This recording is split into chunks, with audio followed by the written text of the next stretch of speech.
Vous sentez-vous dépassé par le monde? Guerre, menaces, chaos, peur, il semble que tout s'écroule. Et tandis que nous regardons le conflit entre Israël et l'Iran aux informations, une question nous brûle. Que puis-je faire au milieu de tout cela? Comment vivre en paix quand tout semble nous pousser vers la haine, la division et la peur? Les anciens stoïciens ont eux aussi vécu des temps de guerre, empires s'effondrant, trahison, persécution. Et pourtant, ils ont laissé un héritage de sagesse qui peut changer la façon dont nous affrontons le monde aujourd'hui. Cette vidéo n'est pas destinée à comprendre la politique, elle est destinée à comprendre toi-même. Et si vous l'appliquez, cela changera non seulement la façon dont vous voyez la guerre à l'extérieur, mais aussi la façon dont vous combattez la bataille à l'intérieur de vous. Avant de continuer, assurez-vous d'être abonné à la chaîne et laissez un commentaire « Je veux être sage en temps de guerre ». Répétez-le maintenant, car en faisant cela, vous nous aidez à atteindre plus de personnes qui ont besoin d'entendre cette parole puissante. 1. Quand le monde brûle, l'homme sage respire. Nous vivons dans un monde qui brûle de l'intérieur et de l'extérieur. Vous allumez la télévision, la guerre. Tu ouvres ton téléphone, quelle haine. Vous parlez à quelqu'un, peur, tension, anxiété. Et puis vous vous demandez, comment peut-on vivre au milieu de tant de feux sans se brûler de l'intérieur? C'est là qu'intervient le stoïcisme. Pendant que tout le monde crie, donne son avis, juge, partage sa fureur sur les réseaux sociaux, l'homme sage fait quelque chose de simple, mais puissant. Respirer, non pas pour ignorer, mais pour voir clairement, parce que le premier incendie à être éteint n'est pas au Moyen-Orient. C'est dans notre poitrine. Les stoïciens savaient qu'avant de parler, d'agir ou de réagir, tu dois reprendre le contrôle de toi-même. Épictète l'a dit avec force, ce ne sont pas les faits qui nous dérangent, mais l'opinion que nous avons sur les faits. Quand le monde s'emballe, l'homme sage ne suit pas. Il ne cède pas à l'hystérie collective. Il ne désespère pas. Il s'arrête, respire et observe. Ce petit acte, respirer, est un mur invisible contre le chaos. Parce que si vous ne contrôlez pas vos émotions, elles vous gouverneront. Et une personne gouvernée par la colère, la peur ou l'anxiété est un champ de mine. C'est la première étape de toute sagesse stoïcienne en temps de guerre. Maîtrisez votre réaction. Parce que si vous ne vous contrôlez pas, vous serez emporté par la panique des autres. Et rappelez-vous, celui qui réagit sans réfléchir a déjà perdu la bataille avant même qu'elle ne commence. 2. La guerre commence dans l'âme. Tu as déjà respiré? Tu as déjà réussi à éviter d'être entraîné par le feu du monde. Mais maintenant, il est temps de regarder plus en profondeur, parce que même si le conflit est là, la vraie guerre commence ici à l'intérieur. Les stoïciens enseignaient que chaque bataille visible n'est que le reflet d'une bataille invisible. Avant que les bombes ne soient lancées, des pensées haineuses ont déjà été lancées. Avant qu'une armée ne bouge, un cœur a déjà été contaminé par l'orgueil, la rage ou la soif de pouvoir. Et ça vous arrive aussi, à moi, à tout le monde. Tu te rends compte? Quand quelqu'un vous contredit et que vous explosez. Quand vous entendez une opinion différente et que vous n'écoutez plus, vous attaquez tout simplement. Quand vous lisez les nouvelles et que vous maudissez déjà la moitié de la planète, voilà, vous regardez votre propre champ de bataille. Pour faire la guerre, pas besoin d'armes. Il suffit d'un cœur rempli de ressentiment. Sénèque l'a dit ainsi. Le pire ennemi est celui que nous portons en nous. Et c'est vrai, ce n'est pas l'Iran, ce n'est pas Israël. Ce n'est pas le président, le voisin ou le journaliste. L'ennemi le plus dangereux, c'est votre réaction incontrôlée. Le stoïcien ne nie pas la réalité, mais il ne le laisse pas non plus envahir son intérieur. Parce qu'il sait que si son âme est en paix, même la guerre la plus brutale ne peut pas lui enlever sa liberté intérieure.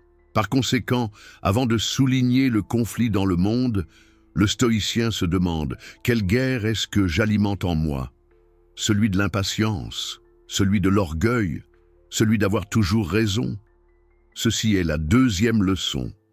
Si vous voulez la paix dehors, Commencez par vous désarmer intérieurement, parce que personne ne construit un monde meilleur en restant en guerre avec lui-même. 3. Vous ne pouvez pas contrôler les nations, mais vous pouvez contrôler votre réponse. Maintenant que vous savez que la guerre commence dans l'âme, une vérité encore plus profonde émerge. Vous n'avez pas le pouvoir d'arrêter ce qui se passe entre Israël et l'Iran. Vous ne pouvez pas arrêter un missile. Vous ne pouvez pas décider à la place des présidents. On ne peut pas éteindre la haine en un seul clic. Mais tu peux décider comment vas-tu réagir à tout ça.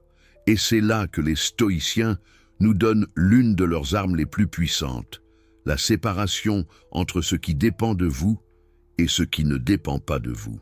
Épictète l'a clairement indiqué. Il y a des choses qui dépendent de nous et d'autres qui ne dépendent pas de nous. L'essentiel est de se concentrer sur ce qui dépend de nous. Ce qui ne dépend pas de vous, décision gouvernementale.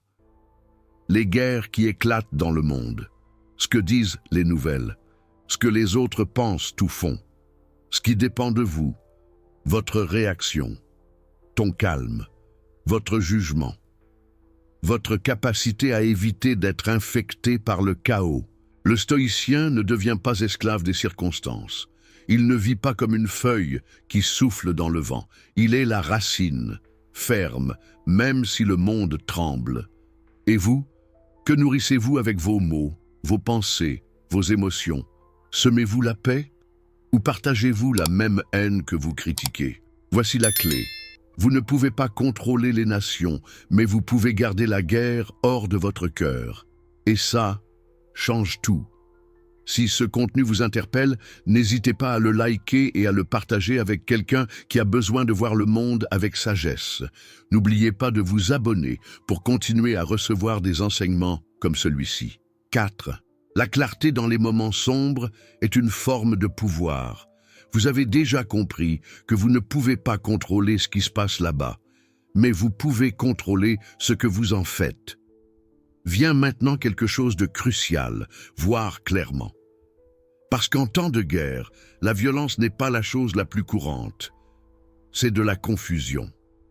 Fausses nouvelles, opinions extrêmes, réactions impulsives, manipulations émotionnelles. Et au milieu de ce tourbillon, beaucoup ne réfléchissent pas. Ils répètent simplement. C'est là que le stoïcien devient un phare. Alors que tout le monde se laisse emporter par les gros titres, la peur et l'indignation automatique, l'homme sage fait une pause, respirer et observer lucidement.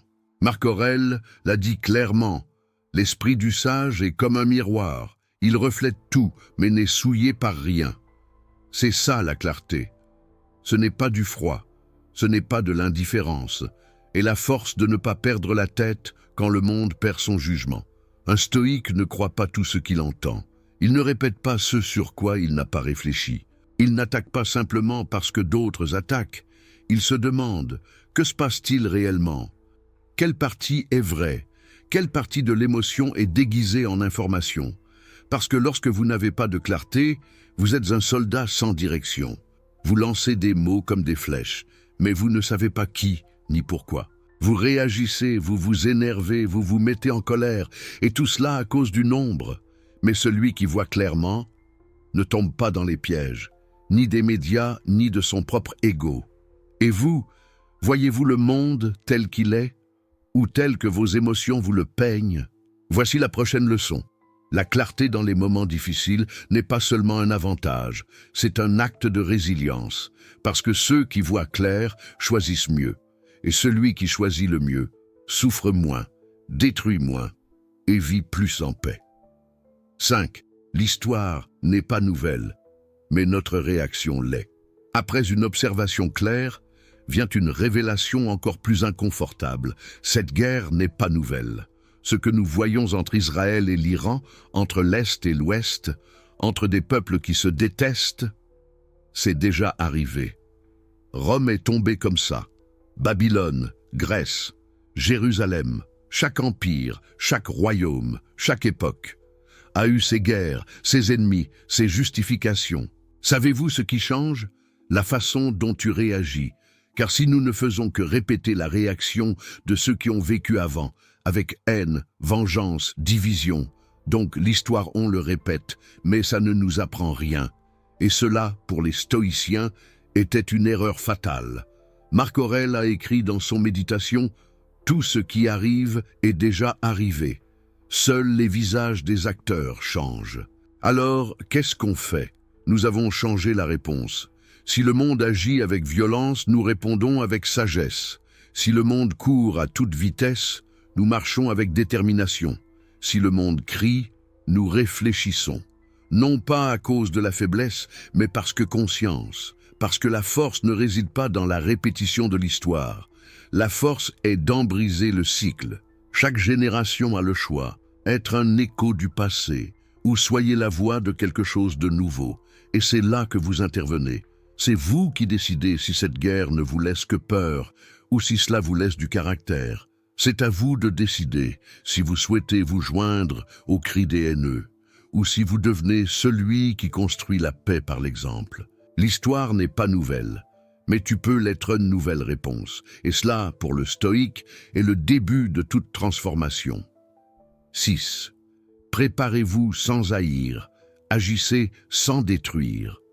Maintenant que vous comprenez que l'histoire s'est déjà produite, mais que votre réaction peut être différente, nous arrivons à un point clé.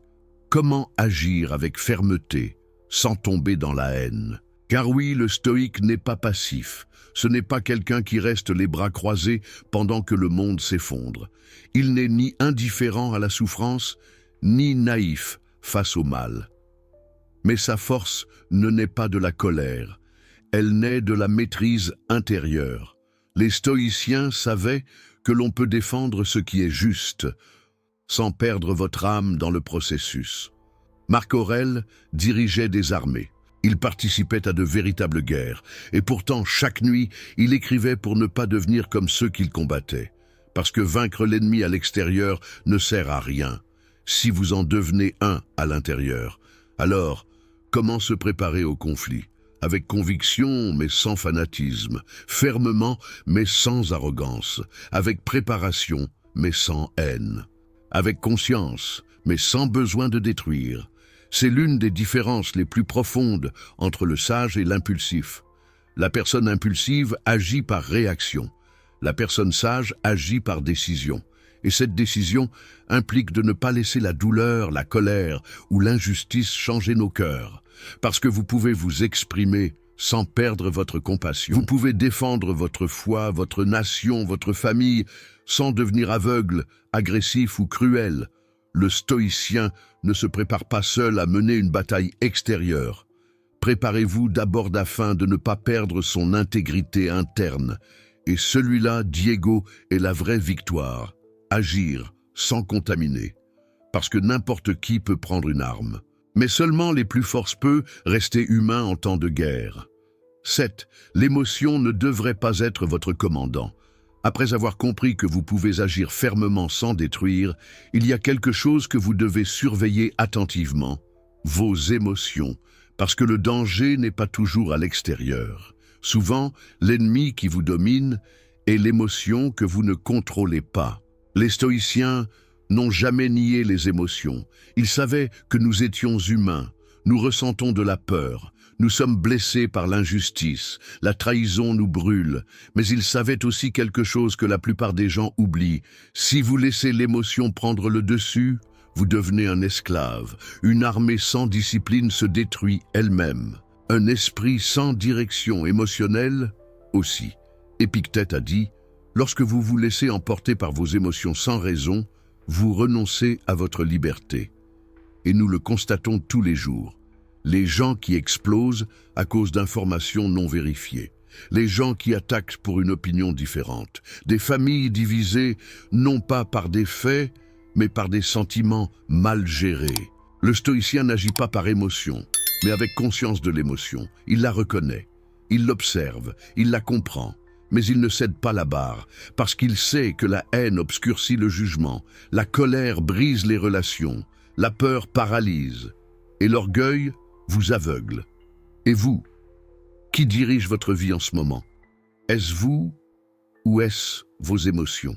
C'est le moment de mettre de l'ordre dans votre intérieur, s'asseoir avec soi-même et dire « Je suis désolé pour ça, mais je n'agirai pas tant que je n'aurai pas réfléchi clairement. » L'émotion peut vous visiter, mais elle ne peut pas diriger votre vie.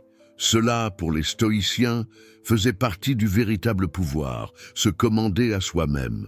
Et celui qui se gouverne de l'intérieur. Vous pouvez marcher avec force dans un monde qui a perdu la raison. Si ce contenu vous interpelle, n'hésitez pas à le liker et à le partager avec quelqu'un qui a besoin de voir le monde avec sagesse. N'oubliez pas de vous abonner pour continuer à recevoir des enseignements comme celui-ci. 8. Discerner l'essentiel. Pourquoi nous battons-nous? Après avoir appris à ne pas laisser l'émotion prendre le dessus, une question se pose que très peu osent poser. Pourquoi est-ce que je me bats vraiment?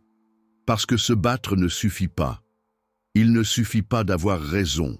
Il ne suffit pas de crier plus fort que l'autre. La chose vraiment stoïque est de s'arrêter et de se demander honnêtement, est-ce que je me bats pour la justice ou pour la fierté?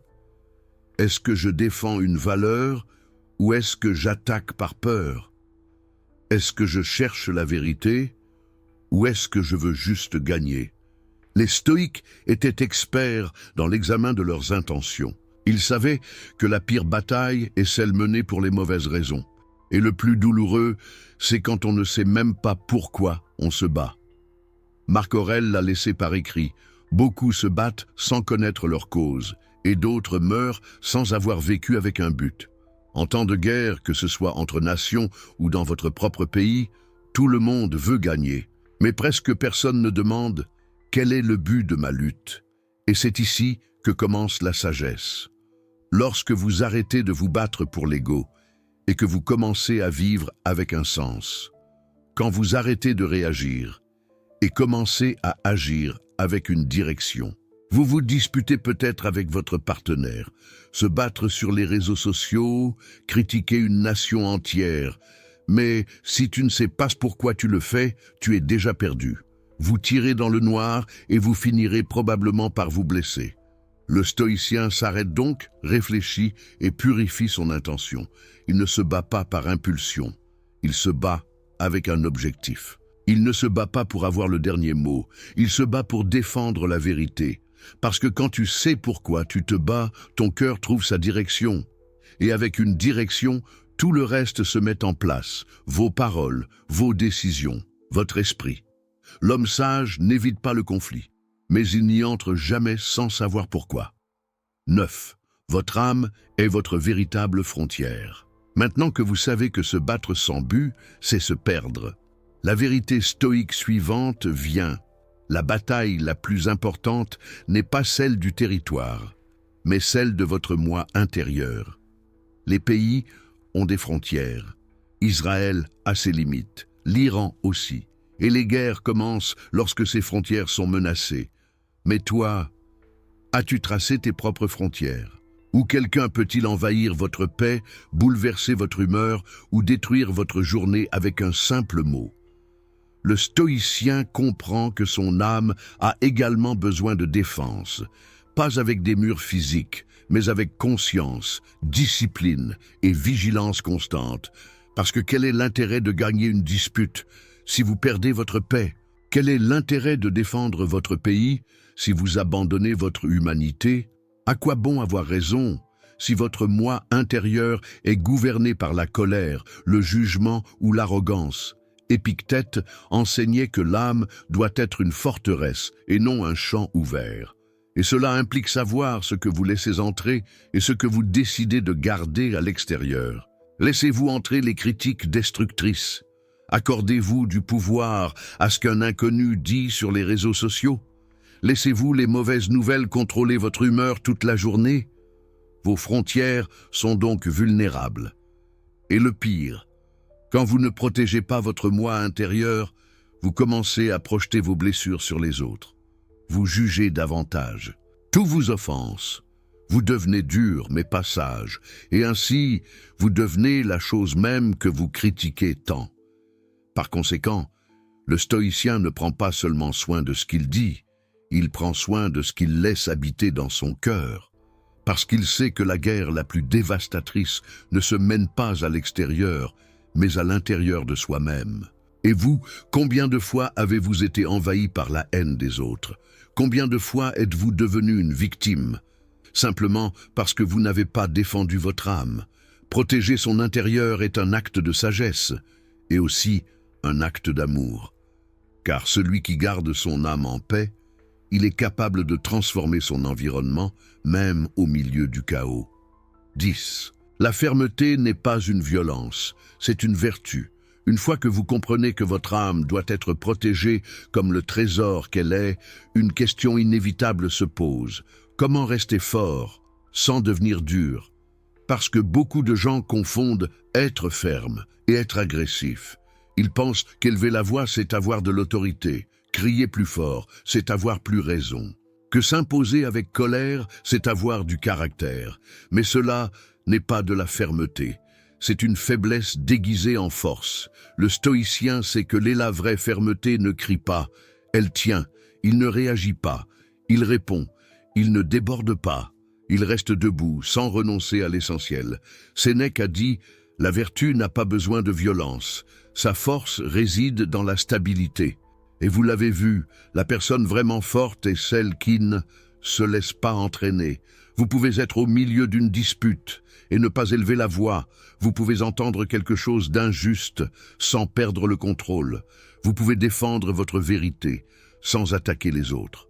C'est ça la vertu, c'est ça la tempérance. C'est ainsi que les anciens appelaient forteresse de l'âme. Pourquoi être fermé ne s'agit pas de s'endurcir. Il s'agit de rester concentré lorsque tout essaie de vous faire dévier de votre trajectoire. Dans un monde qui exige que vous réagissiez, les sages choisissent de rester fermes, non pas parce qu'il est faible, mais parce qu'il sait que le véritable pouvoir réside dans la maîtrise de soi. Et voici une vérité inconfortable, mais libératrice. La violence est toujours un signe de perte de contrôle. La fermeté, en revanche, est un signe d'autonomie. Alors ne soyez pas confus.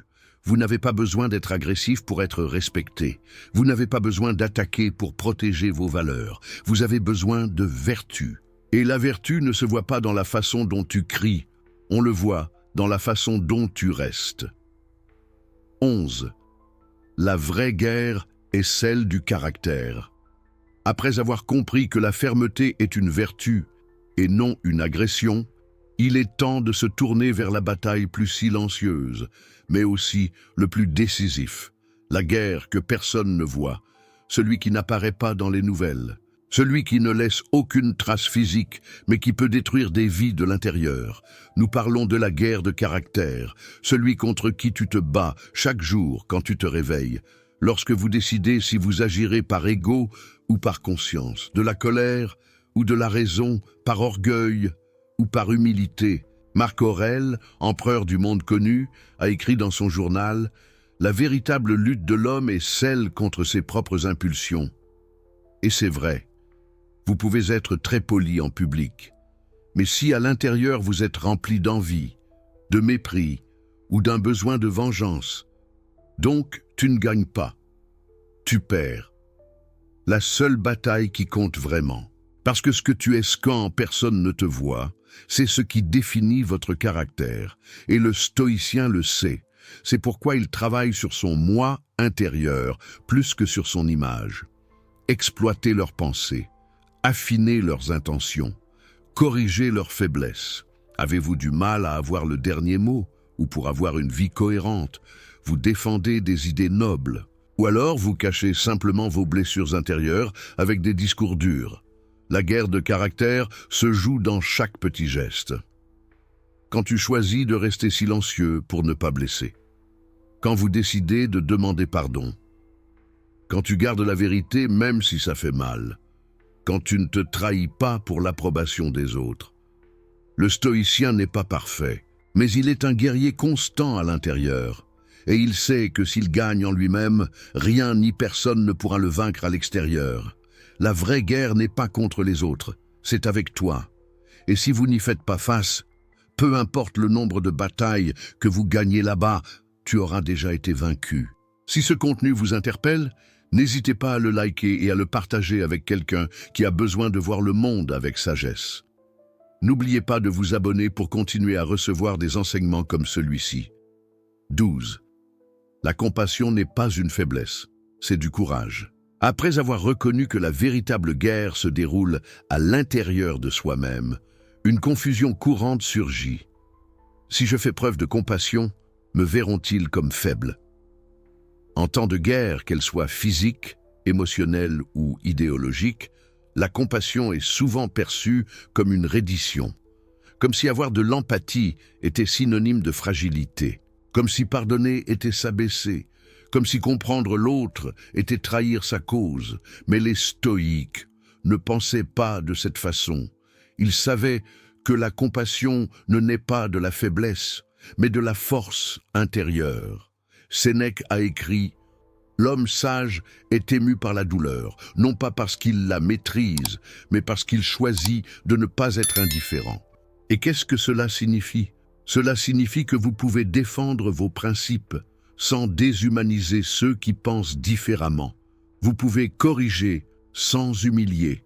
Vous pouvez fixer des limites sans manquer de respect. Vous pouvez regarder l'ennemi et ne pas souhaiter sa destruction. La compassion, dans le stoïcisme, n'est pas une émotion faible. C'est une décision consciente de ne pas laisser la haine vous façonner. Et voici la partie la plus difficile, mais la plus transformatrice. Ayez de la compassion pour ceux qui vous blessent. Ayez de la compassion pour ceux qui ont été aveuglés par la colère. Ayez de la compassion pour ceux qui se sont égarés dans leurs propres batailles intérieures, tout comme vous vous êtes égarés tant de fois. Parce que si vous avez déjà compris ce que c'est que de lutter avec votre caractère, votre ego, vos impulsions, alors vous pouvez comprendre que l'autre est aussi en guerre avec lui-même, et ainsi vous rend humain, mais aussi te rend fort. Le stoïque ne s'endurcit pas. Cela devient ferme, mais sensible, et cette sensibilité est une forme de courage. Parce que dans un monde qui pousse au mépris, la compassion est une rébellion sacrée. Aimer au milieu du conflit, comprendre sans justifier, pardonner sans oublier qui vous êtes, que c'est le pouvoir stoïque dans sa forme la plus élevée. 13. Le monde change quand vous changez. Après avoir compris que la compassion n'est pas une faiblesse mais du courage, vient une vérité aussi simple que puissante. Ne vous attendez pas à ce que le monde change si vous restez le même. Nous vivons en demandant la paix, mais nous crions avec haine. Nous voulons la justice, mais nous agissons avec jugement. Nous exigeons la tolérance, mais nous ne tolérons pas une opinion différente. Nous voulons que le monde soit différent, sans commencer par nous-mêmes. Les stoïciens ne perdaient pas de temps à blâmer les autres. Ils savaient que le seul territoire que vous pouvez vraiment conquérir, c'est vous-même. Marc Aurèle a écrit au milieu de la guerre: « Ne perdez pas de temps à discuter de ce que devrait être un homme bon. Soyez-en un. » Voulez-vous un monde moins violent? Parlez respectueusement, même lorsque vous n'êtes pas d'accord. Voulez-vous des dirigeants plus sages? Soyez un citoyen plus conscient. Voulez-vous moins de division? N'alimentez pas le conflit depuis votre chaise ou votre téléphone. Parce que le changement ne commence pas par un décret, une loi ou une manifestation. Cela commence par vous, avec ton personnage, avec ton exemple, avec la façon dont vous traitez ceux qui pensent différemment. Le stoïque ne se plaint pas du feu. Il éteint le sien en premier. Il n'exige pas des autres ce qu'il n'exige pas de lui-même. Et quand il trébuche, parce que nous tombons tous, il ne blâme pas le monde. Corrigez votre parcours, parce que lorsque vous changez, vous inspirez les autres sans parler. Et cela, petit à petit, change votre maison, votre environnement, votre ville, votre monde. Et tout a commencé avec toi. C'est la leçon stoïque d'aujourd'hui. N'attendez pas le miracle extérieur si vous n'êtes pas prêt à le construire à l'intérieur. La révolution la plus puissante est celle que personne ne voit, mais que tout le monde ressent quand vous y êtes.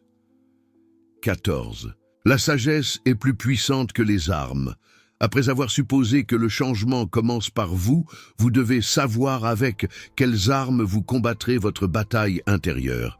Et voici une vérité à laquelle très peu croient, mais que les stoïciens ont toujours connue. La sagesse surpasse n'importe quelle arme. Vous pouvez avoir la force physique, le pouvoir politique, l'argent, l'influence. Mais si vous n'avez pas la lucidité pour décider, la tempérance pour attendre et la vertu pour agir, vous êtes un soldat avec des armes, mais sans direction. La sagesse est cette voix silencieuse qui vous dit « Attendez, respirez, ce n'est pas le moment. Cela ne mérite pas votre paix. Gagner ici, c'est perdre la chose la plus importante. » Tandis que les empires levaient des armées, les stoïciens levaient des idées. Et ces idées survivent encore aujourd'hui, parce qu'une balle peut détruire un corps, mais un esprit entraîné peut sauver des générations. Épictète, qui était né esclave et était devenu le maître des rois, l'a dit ainsi: « Nul n'est libre s'il ne se maîtrise pas, et nul ne se maîtrise sans sagesse. » Et vous, avec quoi menez-vous vos guerres? Avec des cris? Avec mépris? Avec des impulsions, avec ce que tu as entendu sans vérifier, ou avec un esprit formé, avec une conscience éveillée, avec de vraies valeurs? Parce que quand tu as de la sagesse, vous n'êtes pas obligé de répondre à tout. Vous ne prenez pas tout personnellement. On ne se perd pas dans le superficiel. Et surtout, vous ne vous détruisez pas à l'intérieur en essayant de gagner à l'extérieur. Le stoïcien ne méprise pas le pouvoir, mais il ne l'idolâtre pas. Il sait que l'arme la plus puissante n'est pas entre ses mains. C'est dans votre jugement, dans votre discernement, dans votre sérénité. La sagesse est donc résistance. C'est la clarté dans la confusion. C'est l'équilibre dans le conflit. Et surtout, c'est le bouclier qui protège votre âme lorsque tout le reste semble s'effondrer. Un homme sage et pacifique vaut plus qu'une armée armée de haine. 15. Vous décidez quel genre de soldat vous serez. Après tout ce que nous avons vu, émotion, caractère, compassion, sagesse, il est temps de choisir. Parce que oui, nous sommes tous en guerre, même si vous n'êtes pas sur un champ de bataille, même si vous n'êtes pas en uniforme, même si vous ne portez pas d'armes, nous luttons tous contre quelque chose chaque jour. Vous luttez contre vos pensées négatives, contre vos pulsions destructrices, contre vos propres croyances limitantes, contre la pression de ce monde qui veut que vous réagissiez sans réfléchir. Et voici la question stoïcienne la plus importante de toutes. Quel genre de soldat choisissez-vous d'être? Celui qui répète ce que tout le monde dit, ou celui qui pense par lui-même? Celui qui détruit par des mots, ou celui qui construit par des actes? Celui qui cherche la vengeance, ou celui qui sème la justice et la paix depuis sa position ferme? Celui qui brûle de rage, ou celui qui brille avec détermination? Marc Aurèle, qui a dirigé des armées et a également lutté avec son âme, a écrit « Nous ne pouvons pas choisir ce que le destin nous réserve, mais nous pouvons choisir comment y répondre. » Et vous êtes ici, maintenant, face à un monde en conflit, mais aussi par rapport à votre propre vie, à vos relations, à vos décisions. Vous pouvez continuer à réagir comme tout le monde, ou vous pouvez choisir d'être différent, choisir le chemin le plus difficile, oui, mais aussi le plus sage, parce qu'on ne naît pas stoïcien, c'est forgé. Elle se forge dans le silence de la réflexion, dans la décision de ne pas rendre le mal pour le mal, dans la tempérance d'agir fermement, sans haine, et dans l'humilité de reconnaître que la vraie victoire, c'est ce qui se passe à l'intérieur. Alors la prochaine fois que vous verrez une guerre, un conflit, une injustice, ne commencez pas par demander ce que feront les dirigeants, ce que feront les pays, ce que feront les puissants. Demandez-vous ce que vous ferez. Parce qu'au bout du compte, Diego, le monde n'a pas besoin de plus de guerriers de la haine, besoin soldats de sagesse, de caractère, de lumière. Et ça pourrait être toi. Nous vivons en temps de guerre, oui, mais pas seulement entre les nations. Nous menons aussi des guerres dans l'âme, dans l'esprit, dans la maison, dans nos émotions. Vous ne pourrez peut-être pas arrêter ce qui se passe en Israël ou en Iran, mais vous pouvez décider comment vous allez vivre au milieu du chaos. Et les stoïques nous ont laissé la carte. Respirez, réfléchissez, agissez avec vertu. Ne réagissez pas avec haine. N'attisez pas le feu. Soyez léger, parce que lorsque vous changez, quelque chose dans le monde change aussi. La vraie victoire ne consiste pas à détruire l'ennemi. Et ne te laisse pas détruire intérieurement. Confirmez votre abonnement dès maintenant, et si ce n'est pas encore fait, qu'attendez-vous? L'abonnement est gratuit et transforme votre façon de penser chaque semaine. Et n'hésitez pas à partager cette vidéo. Peut-être que l'un de vos proches mène sa propre bataille et a besoin de ces mots aujourd'hui.